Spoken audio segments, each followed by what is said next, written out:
We have liftoff. We're on top of the rocket. We're on top of the rocket. For any of you who have no idea why we just said that, there's a countdown that happens on Crowdcast. It goes 5, 4, 3, 2, 1, live and recording. Now to crap yourself and try and think of something really clever and interesting and educational and thought leadery. No, I am actually on top of a rocket. I can see that by the smile on your face.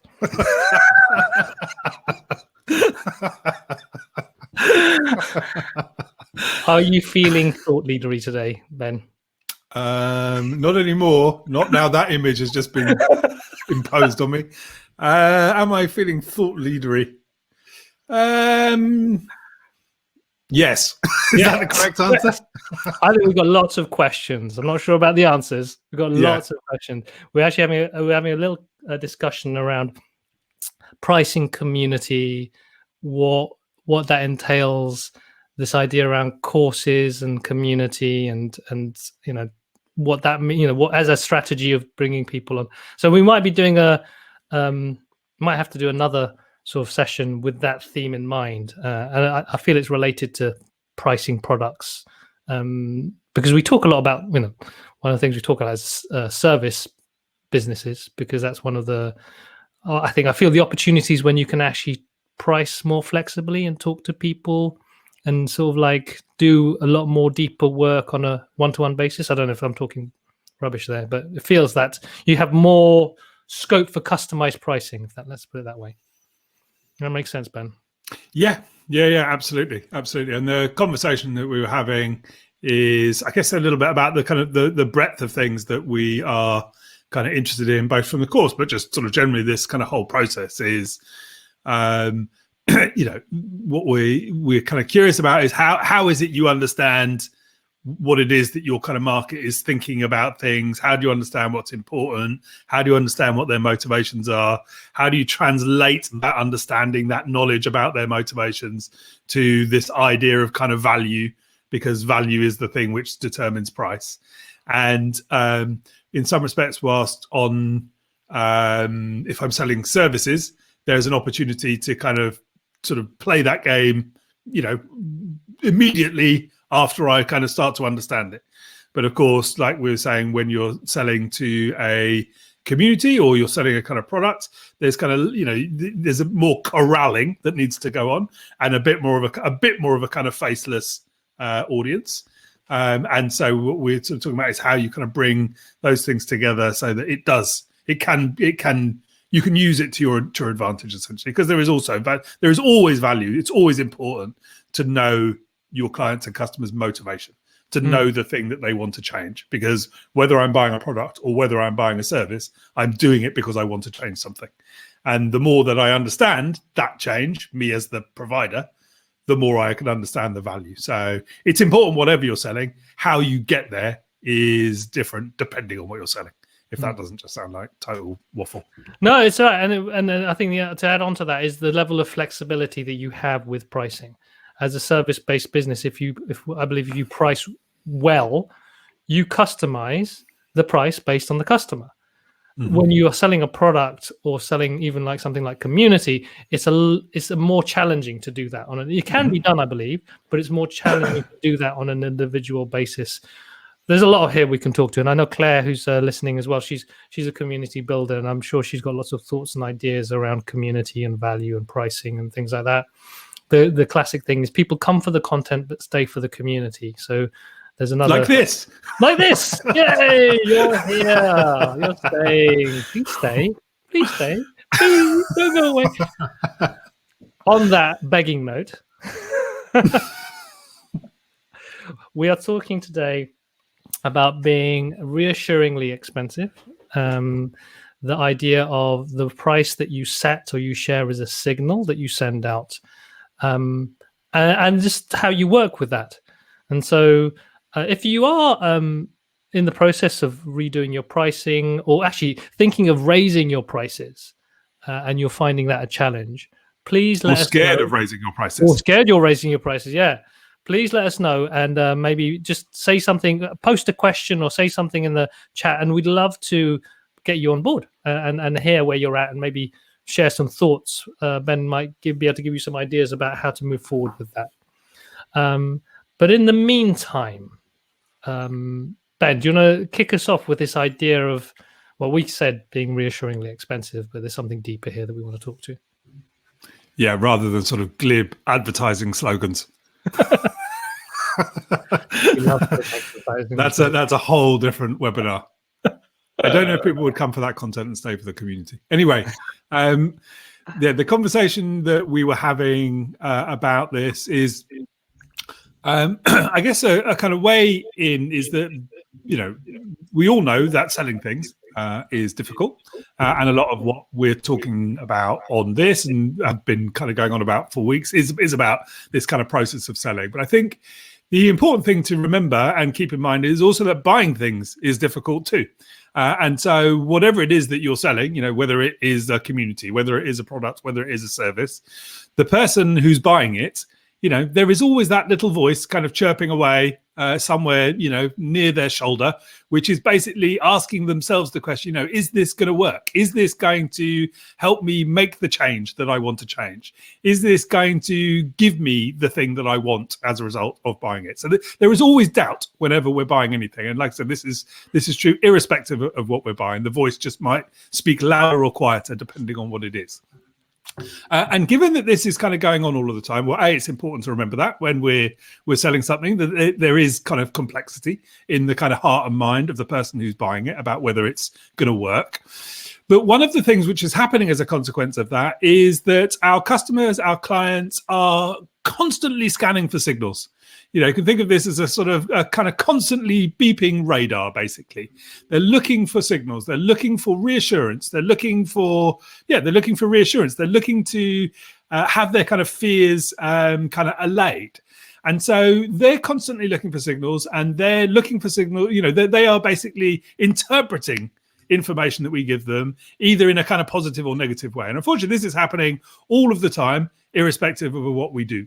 And one of the really, really important, one of the key signals on which they do make judgments is the price that we set. So, the thing we were talking about with the kind of the reassuringly expensive, unfortunately, we do associate high prices with high quality and low prices with low quality. That is just a bit of a kind of cultural assumption that we have kind of baked into us. And so the price that we send, along with many, many other things, but price is a very important one.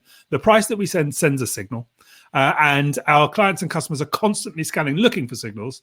And so the question, I guess, what we're sort of putting out there is that there is this association between high prices and high quality and low prices and low quality. And the thing that we're keen to talk about today is what that kind of relationship is and what that might mean for you. I can remember as an agency, the whole thing, just double your rates, double your rates. And so there's that really glib strategy, which in my mind, firstly was like, it's just so we can make more money. But actually, when I considered it, it was actually to get rid of all the time waster clients. So, we're doing that analysis of, okay, where do you spend most of your time and how much money do they actually generate for you? And also how much joy do you actually get from that client? Raising prices was an internal way of just actually, we become more profitable if we just focus on these people who actually want to pay us this much money, rather than spending a lot of time with people that we don't. It isn't that we don't get enough money from this. They suck the life out of us. So there's an internal intention about how raising prices or being clever with prices can help, I think, with the flow of business. But then I think what I'm learning from you, Ben, is also that external. It's like, in a sense, I think of it that I can link it to brand and I link it to values. It's one of those things that people look at and then they have a reaction to. And I think if you do it in isolation, just raise your prices without thinking how it coordinates with everything else, then I'm not sure it works well. But and Eleanor, who was part of the team that did the reassuringly expensive sort of strategy, there was a whole image around that. And I think of John Lewis as well.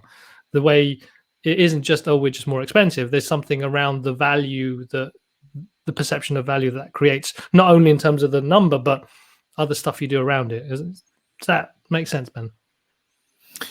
That you can't do it in isolation. Yeah.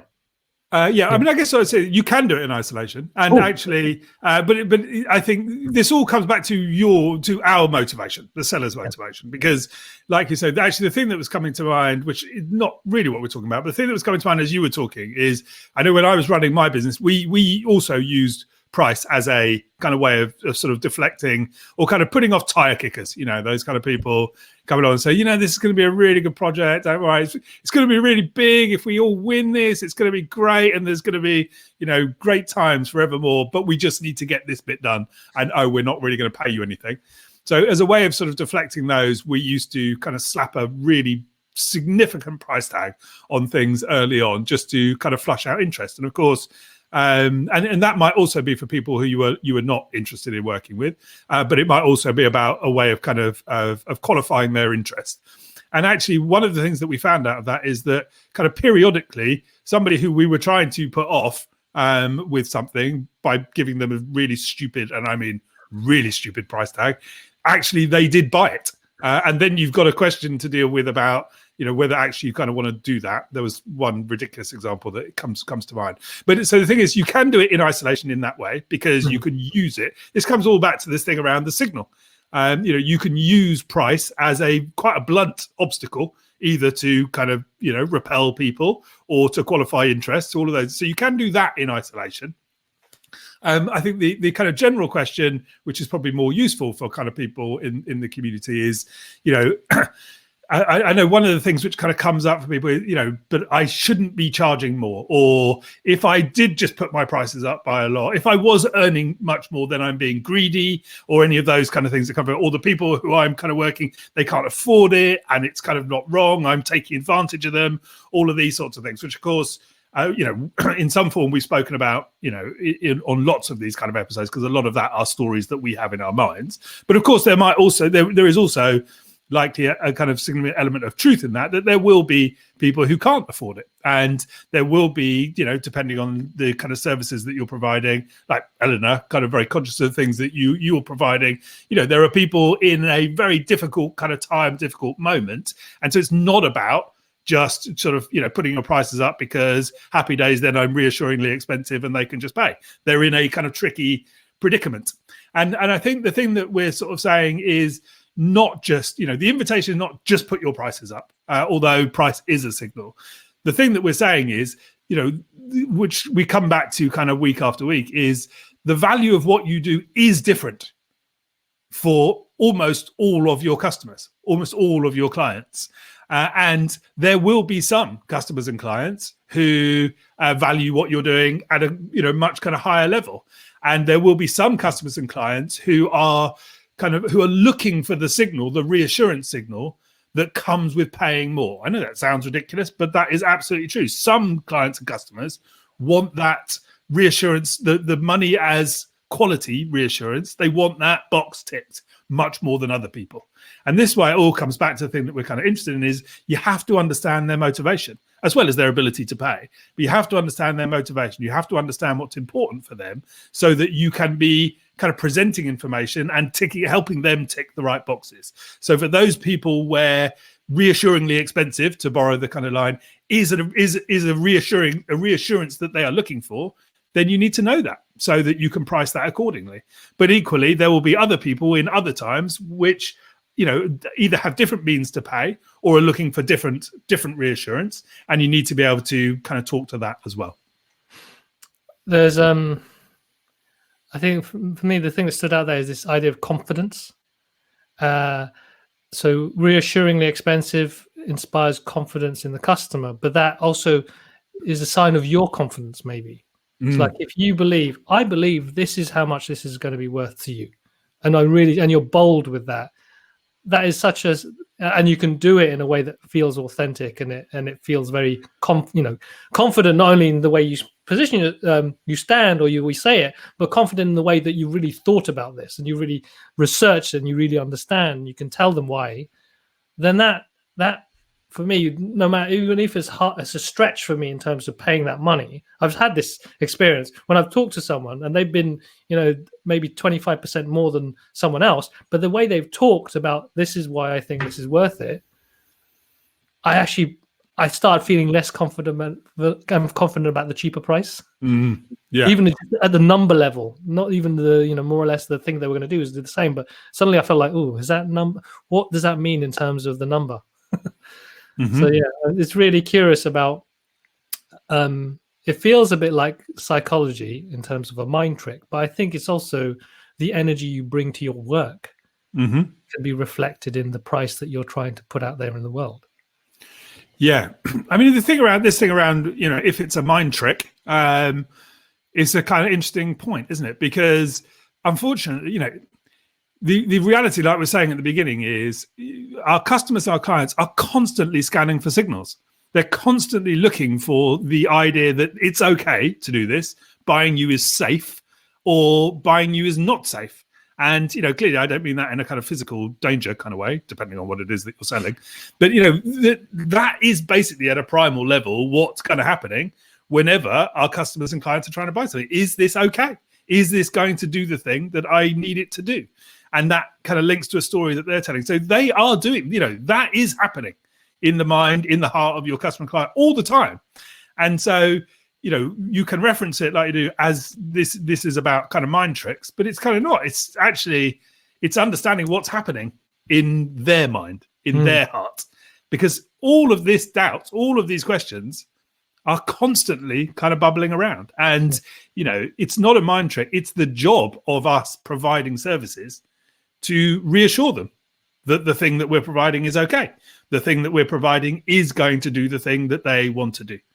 And, we can only do that if we really understand what their motivation is. So, I would just kind of, caution the point around mind trick, because it's not, because I think our job in selling something is to reassure. And that's not a mind trick. That's our job, because if we don't, they don't buy. I think it's only a mind trick if you don't believe in the value you're really going to create. If you don't believe in your work, then it's all going to be mind tricks. Yeah. But I like the idea of actually making this decision feel safe. Yeah. And that is actually of value. It's like when someone can start working with you and already the stress levels go down and they feel like they're going to be going along the right journey. That's like, that's value in itself. You haven't even started working. And it's like, okay, I'm in the right space. And I think of like, anytime you felt anxious about something, it's usually down to insurance or legals or something, some accounting issues, something like that. It's like, oh my God. And then someone said, I've got you. I can do this. It'll cost this much, but we're going to do this. And I know that we're going to help you. Then you're like, okay, take me on this journey. Let's do this. We have Wolfgang who volunteered to come and say hello and share his question around. He's got like some prices he's trying to set for, if I saw it right, something around dinners, virtual dinner series. So this is a curious one. I'm really interested to see what Wolfgang has. So Wolfgang, I'd like you to, I'm going to invite you on board. If you just kind of share where you're at the moment, and then we can invite Ben to see how he can help you in any way in terms of deciding what price to set.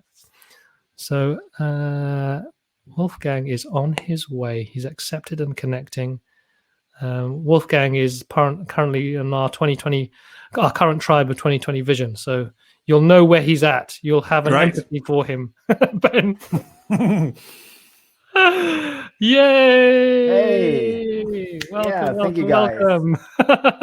Yeah, wonderful. Tell us, share your case. Okay, so it's called The Second Mountain. Is an adventure platform for entrepreneurs in the second stage of life. And so I started off inviting them to virtual dinner nights. I also had 1 or 2 real dinners, and basically where they leave their job on the door, so they enter as a person. And so I always invite them to an unsafe evening about like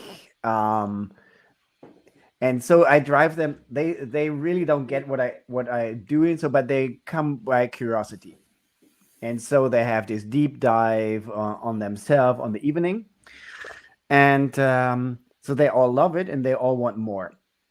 And so it's all about like discovering yourself and not getting a new project. They just want to like explore themselves. And so first thing is like I started off like taking the virtual dinner was like 25 euros just to make it something. And which I think like I could also raise the price, but I'm not sure. And now I created like events in the sense of like virtual events, which I'm thinking now like what is the pricing, and real world events. And the first event I asked 4,500 for a 4 days trip to France in Provence, also in like in mysterious adventure. They said it's too high price. What like two people said like what the heck? Yes, we buy it, and all the others said it's too high. So with around 2,500 was okay. And now, but this was real travel, and now I cannot do this, so I have to build a virtual program like 4 weeks, something like that. And it's like, yeah, how much can I take? Is it necessary like 450, 900 euros? I would like to have 900 euros because it's a lot of work. So, and but I'm quite unsure. Awesome. Thank you, Wolfgang. So over to you, Ben. Deconstruct.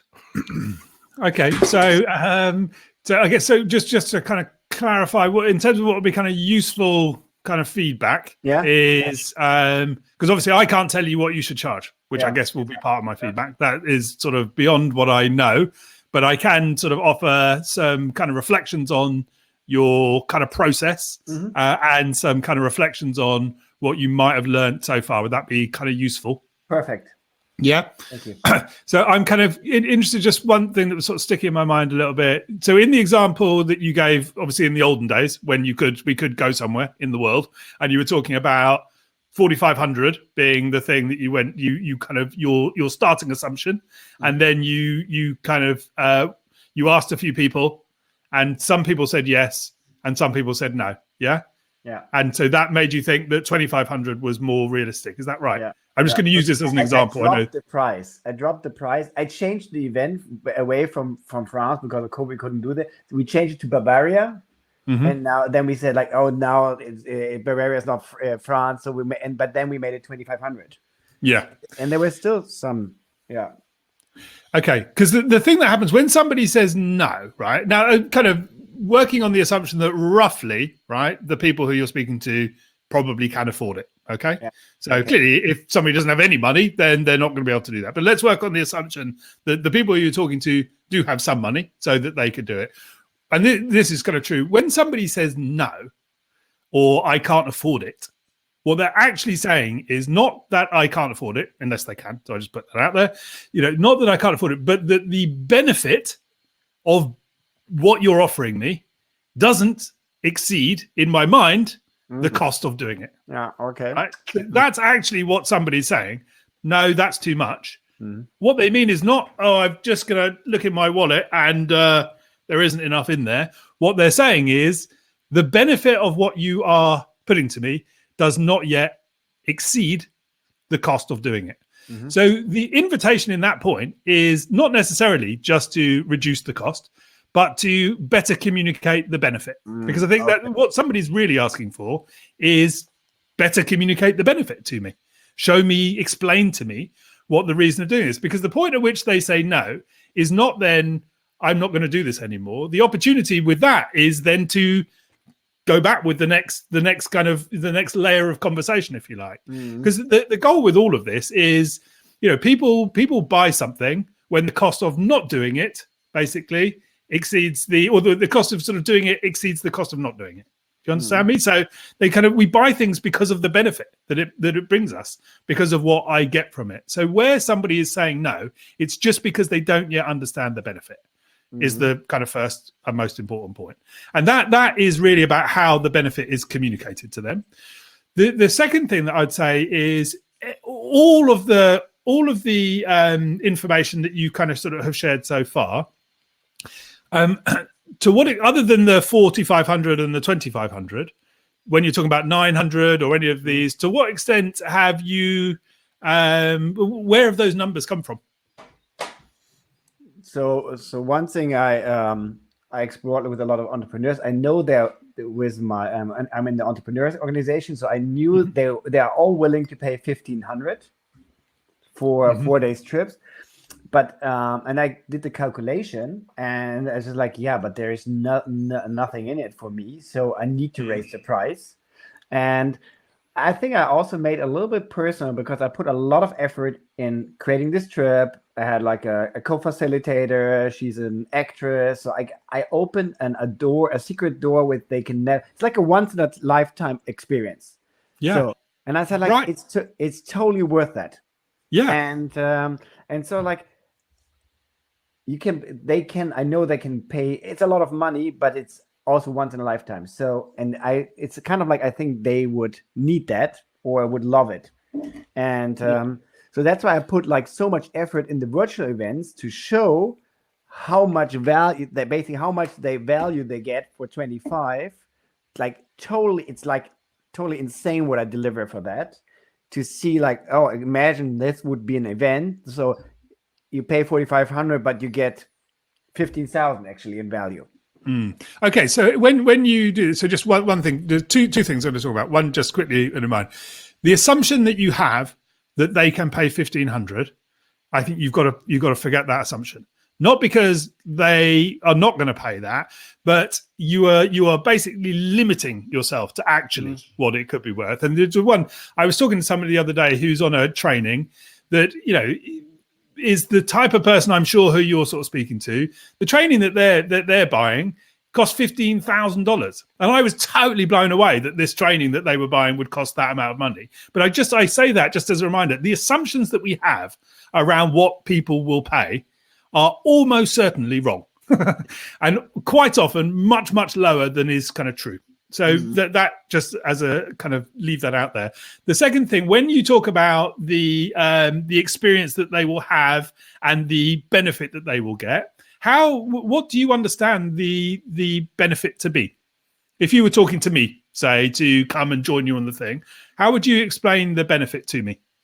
So usually I start like basically, so Ben, the great thing is about as an entrepreneur, you are totally in control.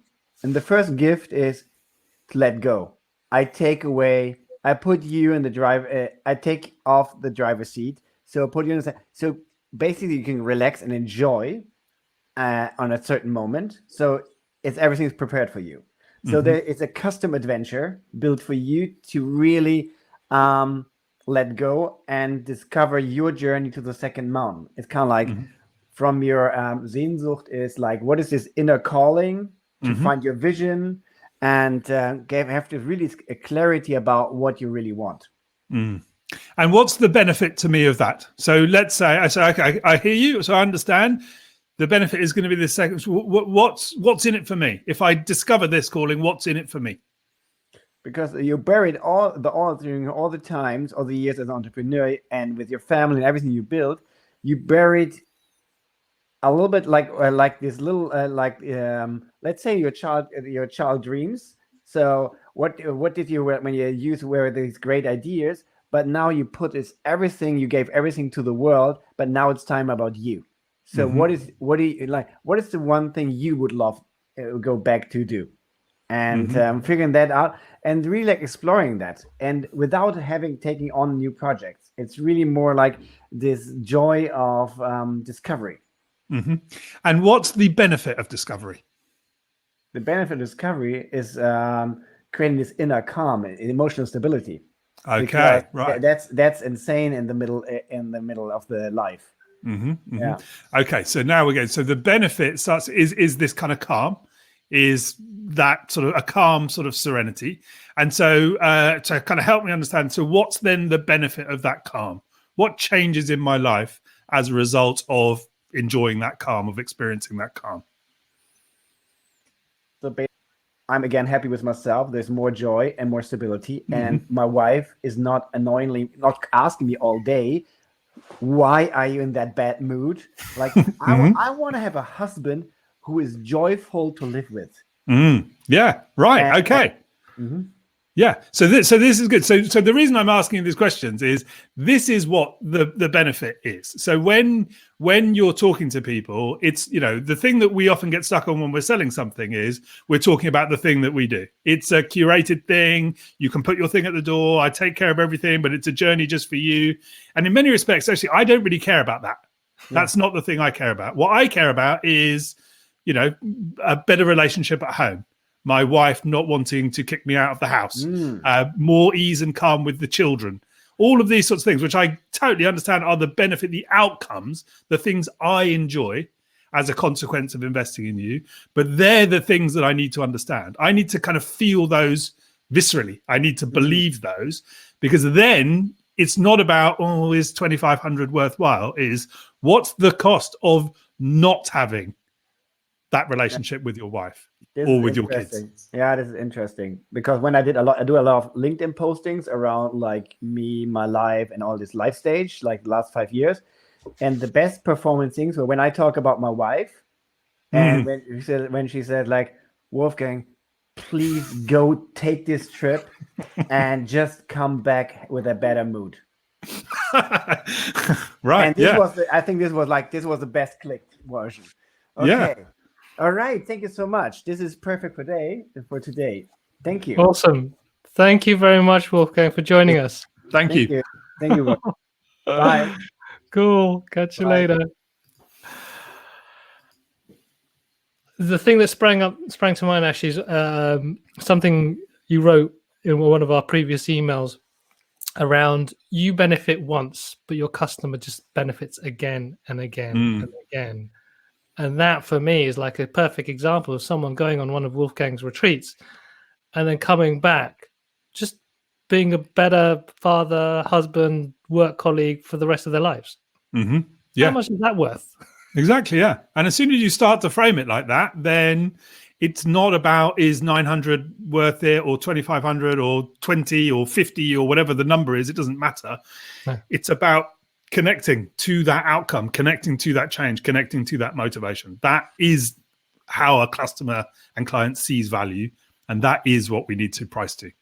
Nice. Okay.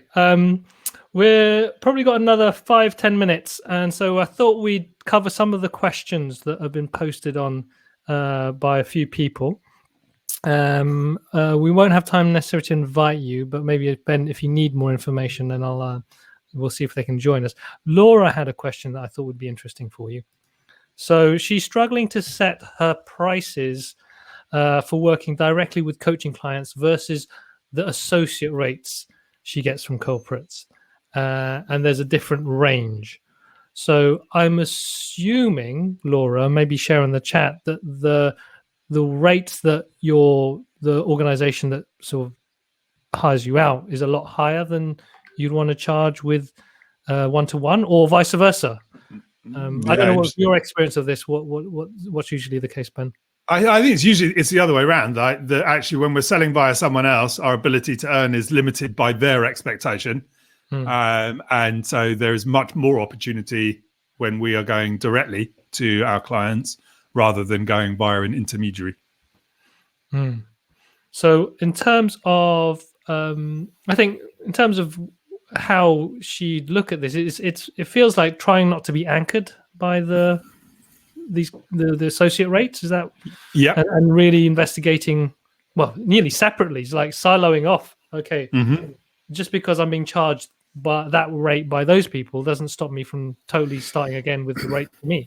Yeah, exactly. And obviously the assumption is a little bit what I was sort of saying, that it is that way round, that you are kind of being pegged down by the associate. I would say the long-term opportunity, the thing to work towards, is building your own direct to client relationships, because there's just much more sort of scope with that. I totally get the ease of opportunity which comes through an associate thing, but your opportunity, there is no need to price those things in a comparable way because they're completely different. So she just posted a comment saying it's a lot higher with the Oh, right. corporate. So, and I'm assuming that because what they do is they take their cut and then they give you a lot less. And so for me, there's an opportunity to anchor Yeah. your prices against something that's a lot more expensive. Yeah. For starters, charge the same that the corporates are charging you out at. Because, I mean, just as a basic thing, you understand, you can see what the kind of market will pay in that sort of sense. So you don't need to tell yourself because you're just launching that yours should be less. That's a story you don't need to tell yourself. And this is something that we go into in the course, because it's about the confidence you have behind that number, and that comes from doing some work with getting some clarity, not only about what your customers find valuable, but also what you are confident is the value. And I think maybe actually what Laura's saying there, this really goes to the heart of what we were supposed to be talking about today in some respects, isn't it? This thing is price as a signal, because Laura, I think, you put yourself in your prospective customer's shoes and they see a figure which is coming from the company who sell you out at this level. And then you come with your assumption, which I'm just starting out, but I'm going to charge less. If you think about bearing in mind, the scanning that customers are doing all the time, is this safe? Is this okay?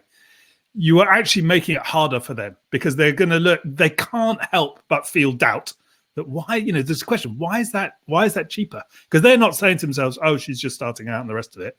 They're just going, reassuringly expensive or slightly worryingly cheaper. And that's the kind of the thing you need to avoid. And Laura says there's something here around confidence.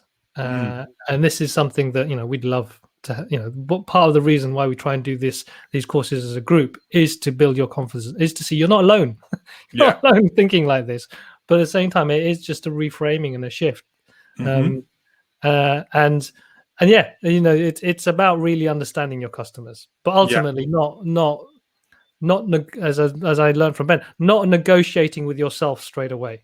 You're just being a bit more open to what's possible and what you could receive. So I hope that helps. I understand if it's more of a kind of a confidence thing, there's a deeper kind of journey here. But given that someone's buying you at the higher rate, then that means there's going to be other people who can. Yeah, and I'll put my email in the chat in a second, Laura, and so you can send me a question. Because I think the thing you added there about their different target audiences, and I think that is also important, because there are different sort of, different audiences have a different value judgment. They would expect, the value of what you do is different for different people, and that is a key part of what we talk about. But the thing around confidence, actually, this kind of sequence, what is the best way of kind of addressing the confidence? And for me, it was kind of accidentally putting my prices up a lot early on, finding that we were then much easier to buy as a consequence of that, and then confidence being positively affected as a result of doing it. Cool. Okay, we have a question from Saskia here. She was asking, what is your biggest argument against selling more at a low price? This is an everlasting discussion with her partner. My argument against it is that there is no understanding. Well, the assumption that more is better is our own. It's not based on what our clients or customers are saying. Clients and customers don't buy a quantum of things, unless, I don't know, I'm buying milk in the shop. I don't know. We're not really buying an amount of things. We're buying a problem being solved. We're buying a good thing we talk about in the course. They're buying good feelings and solutions to problems. That's what customers are buying. And they want the good feelings and they want the problem solved. They don't want, it's not like, well, I'm going to buy now because there's this amount of good feelings. It's not a quantum of good feelings. It's good feelings and problem solved. They're the things that customers are buying. And you need to focus on those. And actually, if you're just focused on more, you're probably not focused on the good feelings and the solutions and the problems that they want solved. So if I'm, Saskia's, I think she's building a community. And so I don't know if this is something that you've been wrestling with, Saskia. This idea, like, I could sell membership at $99 and maybe get 10 members, or I could sell membership at $10 and maybe get 1,000 members. So there's this kind of internal guesswork calculation. It's like, ooh, I might only get $1,000 a month versus $10,000 a month.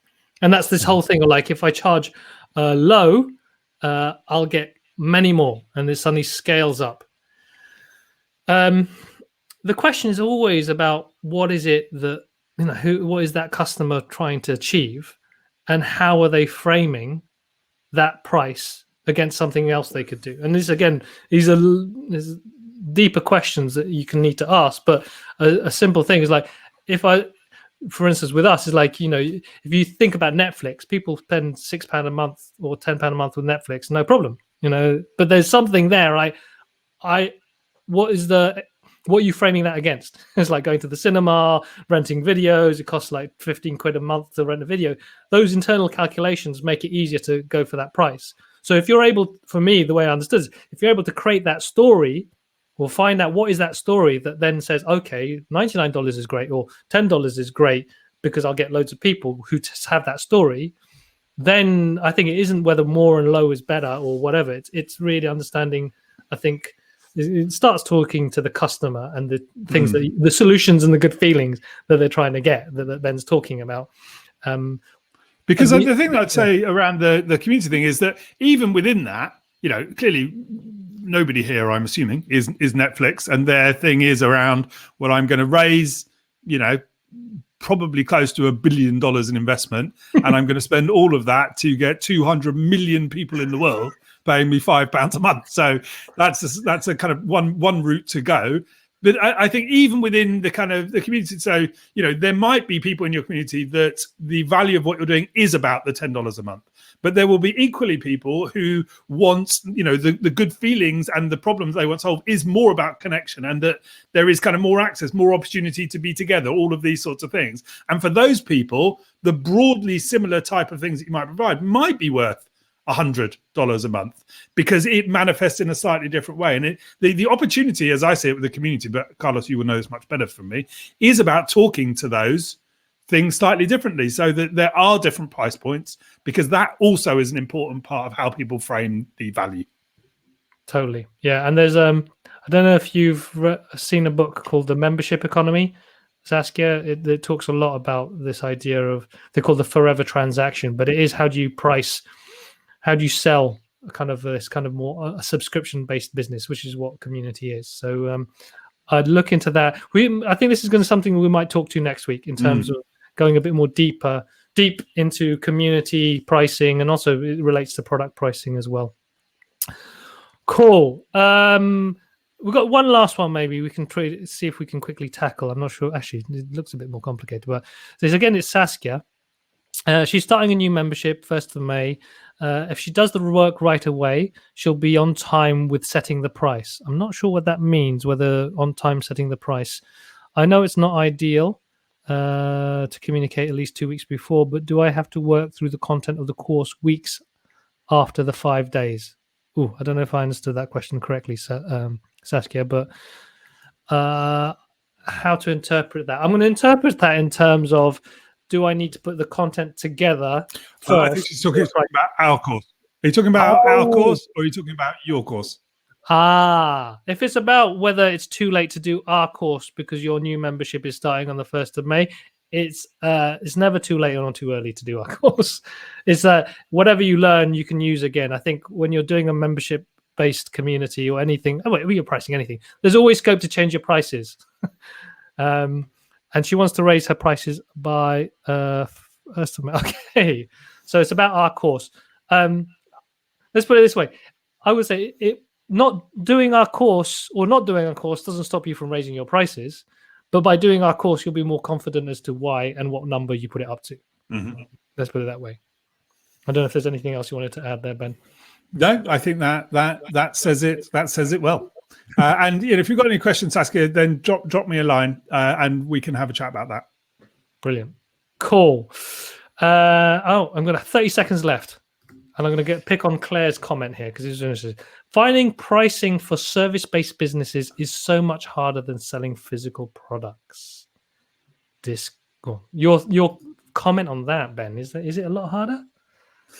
Not on my experience. No, I think the kind of opportunity is much richer in many respects. There's much more opportunity when you're selling services, I would say. I would say it's easier in a sense to sell a physical product, because if you take the stance of I'm not going to talk to anyone and I'm just going to put a price out there and then hope people buy it, and then if no one buys it, then I start playing around with the price. And it might be harder if you feel like talking to people and really digging down and getting real feedback that might feel a bit uncomfortable. I like, when Wolfgang was talking about, he put, there's a lot of creativity and emotion he put into the thing that he's selling. And if that then starts to create a fragility when you're talking to someone because you don't want to get offended, or you feel like, oh my God, I put so much energy into this, why you think it's worth that much, then that's going to be a challenge. So I would say whether it's a product or a service, it's the same principle comes out. It's like it's talking to people and being open to understanding their objections, which is again something we talk a lot about on the course. Yeah. Very good. Cool. Okay, thank you very much, Ben. Thank you everyone else for all the lovely comments. There seems to be lots of conversations going on here. Actually, this I totally missed around Zoom and transcribing. I missed that one. To Samantha, to your question, this is all recorded, so you can go back and watch to your heart's content. I see. Yes. Just use this link. You'll come back here and you'll be able to access the recording. And we put it out on the podcast. So there's a podcast. If you search on Spotify, Waking Up to Money, you'll be able to listen to it if you don't want to just watch. To get information on the course, Laura, just click on the green link and it'll take you to the pre-registration form, and we'll be able to contact you with the details on the course. Green thing at the bottom. Thank you very much, Michelle. The green thing. The green thing. When in doubt, look for green things. Look up the green thing. Oh, and I would just one thing I'd like a request to all of you, if you're still on here, please share this with anyone the Waking Up to Money show and the link to this show with anyone you think would find benefit from just listening to us. Good. Sorry? That's good. Exactly. Never said that before. No, this came to mind. Well, it's been growing over the past few weeks, and we've had more and more people attend live. And I think, well, actually, then we must be saying something useful. So please get other people to listen to this as well, because they might find it useful as well. And it will really, really, really help our egos. Yeah, exactly. That's the most important thing. That is Make us feel better. Make me feel better. Like Ben and I really want to feel thought leadery. And the more thought leadery we can be, the happier we'll be. We need to have 600 people who are here before I can be considered a thought leader. So it's in your hands.